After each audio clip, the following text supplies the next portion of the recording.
Hello friends, வணக்கம். இன்னைக்கு நான் செய்ய போறது மிளகு சுக்கு சாதம். இதை ஒரு சில சைடு சுக்கு மிளகு சாதம்னு சொல்லுவாங்க. வாங்க இதை எப்படி பண்றதுன்னு பார்க்கலாம். இதுக்கு சாதம் வதக்கிறதுக்கு நெய் தான் நல்லா இருக்கும். நெய் இல்லை அப்படின்னா நீங்க நல்லெண்ணெய் விட்டுக்கோங்க. 2 டேபிள் ஸ்பூன் அளவுக்கு நெய் காஞ்சோன்னையும் வேர்க்கடலை நிலக்கடலை. இதுக்கு பதில் நீங்க கேஷ்யூவும் சேர்த்துக்கலாம். கேஷ்யூ சேர்க்கறதா இருந்தா லாஸ்டா சேர்த்துக்கலாம். நான் ஏன் நிலக்கடலையை ஃபர்ஸ்ட் சேர்த்துருக்கோம்னா இது வறுக்கிறதுக்கு லேட் ஆகும், அதனால இதை சேர்த்திருக்கோம். நிலக்கடலை நெய்யில வரணுன்னே 1/2 டேபிள் ஸ்பூன் சீரகம்,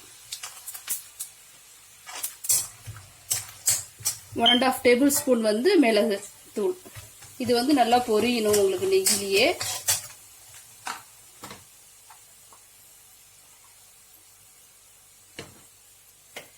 ஒரு டீஸ்பூன் சுக்கு,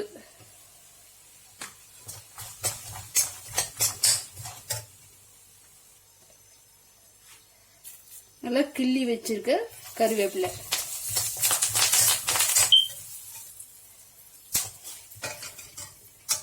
நான் ஏற்கனவே நல்லா குக் பண்ண ரைஸ், நல்லா உதிரி உதிரியா இருக்கிறது.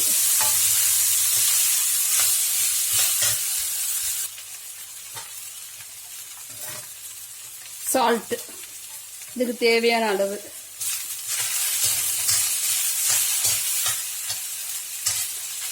இதுல உங்களுக்கு சுக்கு மிளகு இருக்கிறனால பாத்தீங்கன்னா உங்க கோல்டுக்கு உடம்புக்கு ரொம்ப நல்லது.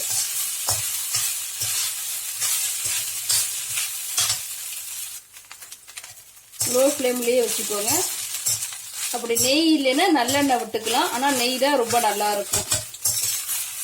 நீங்க இந்த சளி பிடிக்கிறதுக்கு முன்னாடி நிறைய பேருக்கு இந்த உள்நாக்கு ஒரு மாதிரி இருமலா இருக்கும். அதுக்கெல்லாம் இந்த ரைஸ் ரொம்ப நல்லா இருக்கும்.